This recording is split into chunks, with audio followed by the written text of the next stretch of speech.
ఒక పండితుడు ఒక ఊళ్ళో అందరికీ సాటింపెత్తాడు, నేను ఎంతటి చదువురాని మొద్దులకైనా చదువు నేర్పిస్తా అని. ఇక ఈ ముచ్చట ఆ ఊళ్ళున్న రాజుకు తెలిసింది.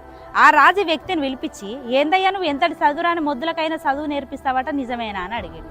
అప్పుడు ఈ వ్యక్తి ఏమన్నాడంటే, నిజమే రాజా, నాకు వరహాలు ఇస్తుండాలే కానీ నేను గాడిద చేత కూడా వేదం నేర్పిస్తా అన్నాడట. అప్పుడు ఆ రాజు ఏమన్నాడంటే, మా కొట్టంలో ఒక గాడిద ఉన్నది, దానికి వేదం నేర్పియాలి, ఎంత తీసుకుంటావు అని అడిగాడు.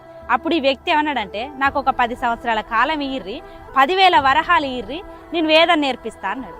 అప్పుడు ఆ రాజు ఏమన్నాడంటే, సరే నీకు 10,000 వరహాలు ఇస్తా, కానీ నువ్వు ఈ 10 సంవత్సరాలలో కనుక వేదం నేర్పియకపోతే నీ తల తీసేస్తా అన్నాడు. ఈ వ్యక్తి సరే అన్నాడు. ఇక అటెడ్ పోయినాక ఒక వ్యక్తి వచ్చి, ఏందయ్యా జీవిత కాలం పట్టినా కూడా గాడిద చేత వేదం నేర్పించలేవు, నువ్వు ఎట్లా మాట ఇచ్చినావని అన్నాడు. అప్పుడు ఈ వ్యక్తి అన్నాడంటే, ఈ 10 సంవత్సరాలలో నేనే పోవాలని ఏమున్నది, రాజే పోవచ్చు గాడిదే పోవచ్చు అన్నాడట. అందుకోసమే మనం ఒక్కొక్కసారి తెలివిగల్లోళ్ళం అని అనుకుంటాం, కానీ మనకంటే తెలివిగా వ్యవహరించే వాళ్ళు చాలా మంది ఉంటారు. కొంచెం చూసి మెదులు.